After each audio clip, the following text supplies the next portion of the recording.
Une bonne nouvelle pour les champions de course à pied, des chercheurs ont développé un modèle mathématique qui promet d'optimiser l'entraînement pour les épreuves de 400 mètres et 1500 mètres, selon une étude publiée mardi. Ce modèle s'appuie sur les données des performances de Matthew Hudson-Smith, Royaume-Uni, Femke Bol, Pays-Bas, Jacob Ingebrigtsen, Norvège, au championnat d'Europe de Munich de 2022, et Gaia Sabatini, Italie, au championnat junior de Tallinn de 2021. On avait envie de comprendre ce qu'il se passait au niveau physiologique sur un 400 mètres, qui est un sprint, et un 1500 mètres, qui est la première course d'endurance, dit à l'AFP Amandine Aftalion, co-autrice de l'étude parue dans la revue Frontier in Sport and Active Living. Grâce à une nouvelle technologie de capteurs GPS disposés sous les maillots des sportifs, les chercheurs ont pu retracer de manière ultra précise les vitesses de chaque athlète, avec leur position indiquée 10 fois par seconde.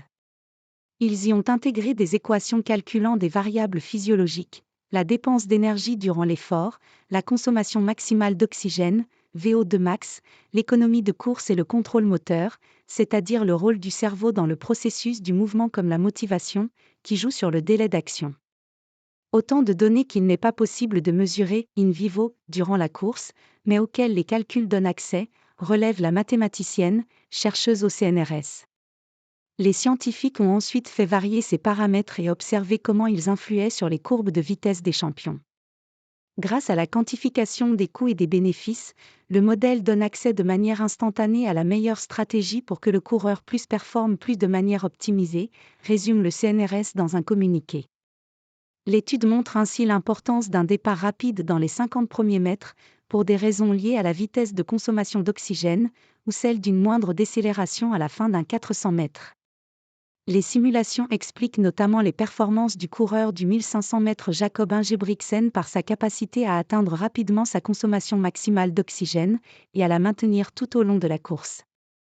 Une particularité qui permet aux champions olympiques de courir à un rythme plus important que ses concurrents sur l'ensemble de la course, alors qu'on le voit démarrer moins fort, décrit Amandine Aftalion. Le modèle pourrait déboucher sur un logiciel d'aide à la performance pour que les entraîneurs puissent affiner la stratégie de course par rapport au profil physiologique du coureur, conclut la chercheuse.